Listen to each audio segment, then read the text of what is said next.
বিএনপির সম্ভাব্য প্রার্থী ঘোষণার পর সারা দেশে বইছে নির্বাচনী উৎসবের আমেজ। উৎসাহ উদ্দীপনা দেখা দিয়েছে নেতাকর্মীদের মাঝে। বুধবার সকালে সহস্রাধিক মোটরসাইকেল ও মাইক্রোবাস নিয়ে ঢাকা ভাঙ্গা এক্সপ্রেসওয়ের সূর্যনগর এলাকায় যান ফরিদপুর ৪ আসনের বিএনপি মনোনীত প্রার্থী শহীদুল ইসলাম বাবুল। এ সময় নেতাকর্মীরা তাকে ফুল দিয়ে বরণ করেন। রাজনীতি আমরা করব না। এই ৪ আসন হবে ভ্রাতৃত্বের, সম্প্রীতির, সহ অবস্থানের ইনশাআল্লাহ আগামী দিনে।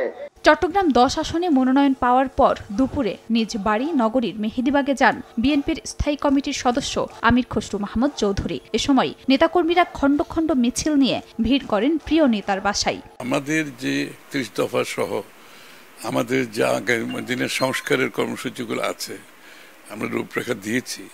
আমাদের সাথে অ্যালাইন ৪২টা দল আছে। এর বাইরে অনেকে যদি এই ধারায় আসতে চায়, সবার জন্য উন্মুক্ত।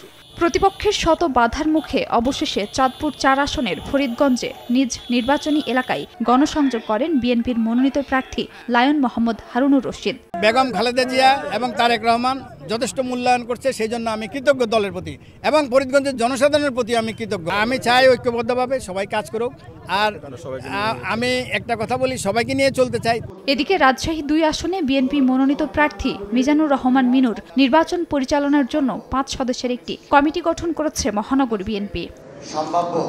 খাদিজা স্বপ্না, সময় সংবাদ।